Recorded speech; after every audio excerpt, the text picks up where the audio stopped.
So what's up? Magandang gabi sa inyong lahat mga kamamay. So nandito ulit ako upang mag-share sa inyo, magbahagi ng ilang mga love advice na maaaring makatulong sa inyong buhay pag-ibig. So bago natin simulan ang ating topic ngayong gabing ito mga kamamay, dahil araw ng mga puso ngayon, so kakamustahin ko muna kayo. So kamusta ba ang inyong araw? Nagkaroon ba kayo ng date? Kayo ba ay nagkaroon ng quality time sa bawat isa? So, i-comment nyo naman kung saan kayo nagpunta, kung anong mga ginawa ninyo. So, para naman na ma-recognize natin. At syempre, ang sarap din naman sa feeling ng nakakapag-share kayo. Okay? So, i-comment nyo naman dyan kung ano yung mga bagay na ginawa ninyo ngayong Valentine's Day. And syempre, kung merong mga masaya, meron ding mga malulungkot. Yung tipong ngayong araw na to, araw ng mga puso, ngayon din po na-break yung kanilang mga puso dahil hiniwalayan sila. Nakipag-break sa kanilang mga partners nila. So, kaway-kaway naman mga kamamay. Baka mamaya may maitulong tayo. So, i-comment nyo naman ang inyong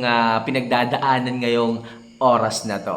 Well, mga kamamay, ngayon nga, merong koneksyon, okay, sa inyong pinagdadaanan ngayon ng ating magiging topic. So, magiging topic natin ngayon, mga kamamay, is mga bagay na kailangan mong gawin upang ang isang lalaki ay hindi manlamig sa iyo. Okay? Kung ikaw ba sa inyong relasyon is tipong hindi ka na niya na-appreciate, hindi ka na niya pinapangiti, hindi ka na niya kinakamusta, hindi ka na niya binibigyan ng bulaklak, hindi ka na niya itinatrato bilang isang asawa, bilang isang girlfriend, bilang isang prinsesa sa buhay nila. So, medyo masakit yan mga kamamay. Medyo nakakatampo yan mga kamamay. Well, sigurado ako ang isang lalaki is nanlalamig na sa inyo. Siguro, meron kayong kakulangan. Siguro may mga bagay kayong hindi nagagawa. Siguro may mga bagay kayong hindi na pagtutuunan ng pansin. Well, dito nga sa video ito mga kamamay, ituturo ko sa inyo ang ilang mga bagay na kailangan yung bigyang pansin, bigyang diin, at sana magawa ninyo ito sa inyong mga partner para sa ganon,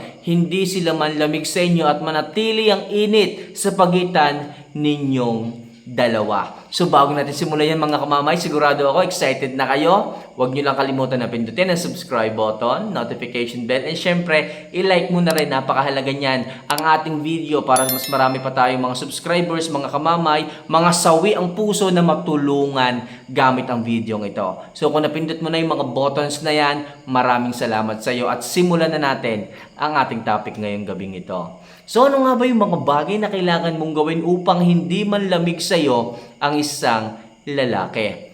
So number 1, unahin ko na to sapagkat ito talaga ang number 1 kung bakit ang isang lalaki is nanlalamig sa inyo. So kailangan iangat ninyo ang antas ng inyong loving. Alright? So kapag ka ang isang lalaki kasi, hindi na siya nasasayahan, hindi na siya nasasatisfied pagdating sa inyong loving. Yung tipong halos paulit-ulit lang ang nangyayari, walang something na bago, ika nga walang anghang sa pagitan ninyong dalawa, ganun na lang palagi ang ginagawa mo, ang ginagawa niya, wala namang bago, so nakakaumay po yun mga kamamay. So possible, mananawa ang isang lalaki, possible, manlalamig yan. Pero mga kamamay, mga girls, take note of this. Kung araw-araw nyo pong binibigyan ng bagong flavor ang inyong mga loving moments, so sigurado ako, may excite ang isang lalaki. Talagang siya na talaga yung mangungulbit sa inyo. Sila na talaga yung mag-aaya sa inyo dahil meron kang ginagawang bago every time na maglalabing kayo. Kaya mahalaga mga kamamay na mag-adjust ka or mag-research ka, tumuklas ka ng bagong kaalaman tungkol sa mga mga positions or something na kakaiba pagdating sa loving, sigurado ako makakapagbigay yan ng excitement sa isang lalaki at hindi siya makakaramdam ng panlalamig sa iyo. Sapagkat ikaw na mismo yung nagbibigay ng init, ng anghang pagdating sa inyong loving. Kaya napakahalaga nito at huwag na huwag niyong kalilimutan mga kamamay. So number 2, sikapin nyo na magkaroon kayo ng quality time. Ito nga mga kamamay sinasabi ko sa inyo. Kapag kayo, ikaw man o ang lalaki is nawawala ng oras sa isa't isa, sigurado ako kahit sino magkakaroon ng tinatawag na panlalamig. Okay? So para manatili ang init, kailangan mag-reserve kayo ng araw or mag-schedule kayo ng out of town. Kahit kayo lang dalawa or isama nyo ang inyong anak, walang masama dyan. Kailangan dapat dito magkaroon kayo ng quality time sa bawat isa. Nagkakaroon kayo na makakasama nyo sila sa buong araw. Hindi yung puro trabaho, puro kung ano-anong ginagawa ninyo sa inyong buhay. Yung asawa ninyo, hindi nyo nabibigyan ng panahon. Hindi nyo na nakikita ang bawat isa na magkasama. Kailangan mga kamamay, magkaroon kayong tinatawag na quality time sa bawat isa. Yung bang tipong matatanong mo kung kamusta na siya, matatanong mo kung happy pa ba siya. Kasi yung iba yung mga lalaki, sa paulit-ulit na nangyayari, hindi na sila nagiging masaya sa inyong relasyon sapagkat paulit-ulit na nga yung nangyayari. Hindi na kayo lumalabas, hindi na kayo nag-a-outing, hindi na kayo nag-a-out of town. Mahalaga yan mga kamamay. Kaya kayo ay nabuhay, kaya kayo is nagtatrabaho dahil sa pamilya, dahil sa inyong asawa, dahil sa inyong anak. Pero anong ginagawa nyo? Hindi kayo nagbibigay ng oras. Nawawala na kayo ng oras sa kanila. Hinahanapan na kayo ng oras pero hindi nyo magawang mabigyan kasi busy kayo sa trabaho. Kaya mga kamamay, sinisigurado ko sa inyo upang hindi manlamig ang isang lalaki, kayo po ay maglaan ng oras, magkaroon kayo ng quality time para yung conversation, yung atensyon, yung init, nandoon pa rin sa bawat isa. Sigurado ako mga kamamay, ang isang lalaki ay hindi maghahanap ng oras sa iba kung kayo ay nagbibigay ng quality time sa bawat isa. Alright? So number 3. Huwag kang masyadong mainitin ang ulo. Oo mga kamamay, nakakadagdag ito sa stress ng isang lalaki. Yung tipong pagdating niya ng bahay, okay, namamahinga pero palaging anong ginagawa nyo? Lagi nyong tatalakan. Anong ginagawa nyo? Lagi nyong minumura. Okay, wala namang ginagawa yung lalaki, minumura ninyo, pagod na nga sa trabaho, pero ano ginagawa nyo? Sinisigawan nyo, tinatalakan nyo, laging mainit ang ulo ninyo. Mga kamamay, sinong lalaki ang matutuwa sa inyong ginagawang ganyan? Sa halip na itrato mo ng maayos, dahil day off niya ngayon, dahil kakarating niya lang ng bahay ngayon, kaysa sigawan ninyo, kaysa bungangain nyo, inyo namang itrato, masahihin nyo. Okay, so kamustahin mo, pagtimpla mo ng kape, pagtimpla mo ng merienda, makakatulong yun mga kamamay para ang isang lalaki ay ma-relax. Kasi ang gusto ng isang lalaki is peace of mind at nakakapagpahinga sila ng maayos. Hindi yung nag-day off na nga sila sa trabaho pero bunganga mo naman ang hindi mag-day off. Bunganga mo naman ang kanyang palagi naririnig. Mga kamamay, sinisigurado ko sa inyo, mauubos ang pasensya ng isang lalaki kung palagi kayong tumatalak, kung palaging bunganga nyo ang naririnig ng isang lalaki. Kaya kung gusto mo na hindi man lamig sa iyo ang isang lalaki, kailangan ipakita mo sa kanya na approachable ka. Na talagang ikaw yung nagbibigay ng good vibes sa kanya. Kasi yung pagiging pasungit ninyo, yung pagiging matalak ninyo, nakakahawa yan ng vibes sa iba. Kung lagi kayong galit, sigurado kayo makakausap nyo, malalalinan nyo ng galit yan, malalalinan nyo ng inis yan. So, di ba? Pero kung ikaw ay isang babae na talagang sasalubong mo agad sa partner mo is yung ngiti, yung pagmamahal, sigurado ako, magkakaroon niya ng peace of mind. Magiging relax yan at sigurado rin ako na hindi siya manlalamig sa iyo. Alright? So next, i-improve palagi ang ganda mo. Oo mga kamamay, napakahalaga nito pagdating sa isang babae. Sigurado ako kaya ang isang lalaki is nanlalamig sa iyo. Sigurado ako na hindi ka nag-aayos ng iyong sarili. Na hindi ka nag-i-improve ng iyong kagandahan. Na hindi ka nag-i-improve ng iyong ugali, ng iyong kakayahan. Sapagkat ang isang lalaki kapag nakita niya na ang isang babae ay hanggang doon na lang. Wala na siyang ibang ini-improve sa kanyang sarili. Sigurado ako mananawa yan. Manlalamig yan sa'yo. At hahanap yan ng something na maganda, something na nag-i-improve ng kanyang sarili.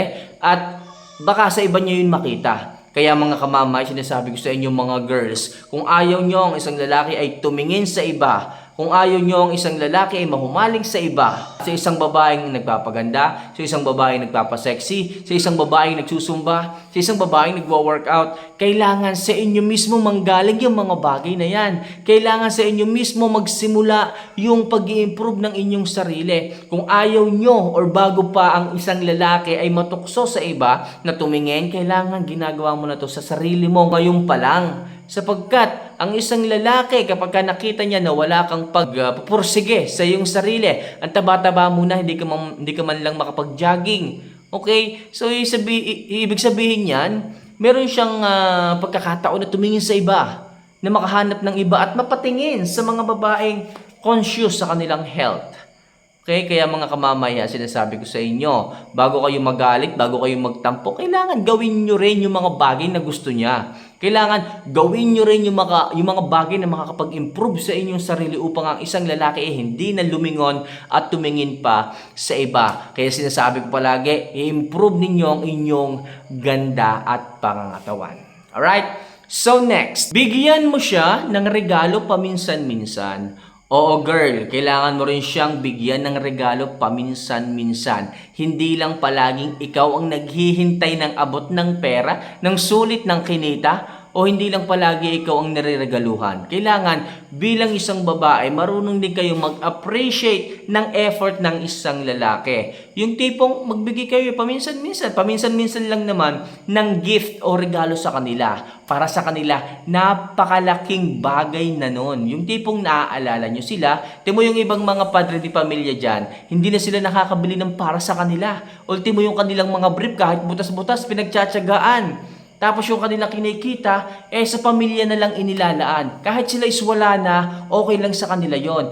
Pero kung ikaw, galing sa iyo, okay, manggagaling yung regalo, ma-appreciate yan ng isang lalaki. Sapagkat, ang isang lalaki ay hindi na nga nakakabili ng mga bagay-bagay para sa kanyang sarili. At kung yan ay magmumula sa iyo, malaking bagay yan sa kanya at pahahalagahan yan. Kahit yan ay simpleng brief na 3 for 100, iingatan niya yan at favorite niyang suotin yan. Sigurado ako mga kamamay.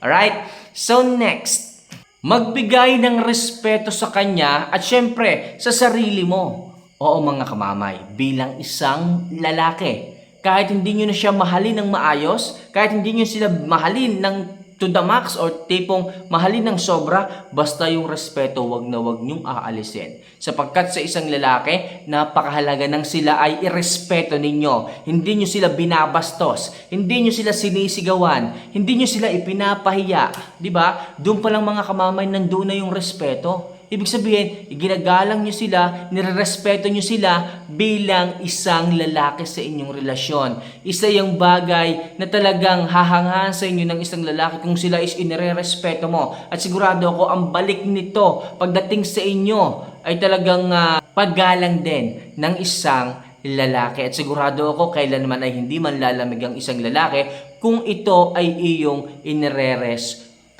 And syempre, yung respeto mo rin sa sarili mo, kailangan ibigay mo rin ito sapagkat ang isang lalaki ay tumitingin kung papaano mo irespeto ang sarili mo. Papaano pagrespeto ba sinasabi ko? Yung tipong kapag sinasaktan ka ng lalaki, kailangan marunong kang umatras, alagaan ang sarili mo, yung tipong niloloko ka na ng lalaki, yung tipong sinasaktan ka na ng lalaki, yung tipong nambababae ng lalaki, kailangan kapag kaganyan, hindi mo pinipilit yung sarili mo sa lalaki na magtiis. Sapagkat nawawala na yung respeto mo sa sarili mo kapag kaganyan. Nagiging martir ka na at ayaw ng isang lalaki yung babaeng nagiging martir pagdating sa kanya. Kaya kung ikaw sa sarili mo nakakapagbigay ka ng respeto, ganun din ang ibibigay sa'yo ng isang lalaki. Hindi siya manlalamig sa'yo kung alam niya na hindi mo sinasayang yung panahon mo kapag ka siya ay nagloloko. Mas tataas ang tingin sa'yo ng isang lalaki, mas aangat ang value mo sa kanya kung nakikita niya na hindi mo kayang pagtiisan yung mga ugali niyang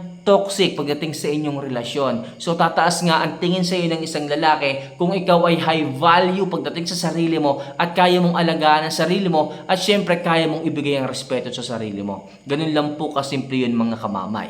Alright? Pero kapag ka nakikita ng isang lalaki na nagiging martir ka pagdating sa kanya, hindi kanya igagalang, hindi kanya irerespeto. At the same thing, hindi init ang inyong relasyong dalawa at baka kahantungan yan, manlamig siya sa iyo.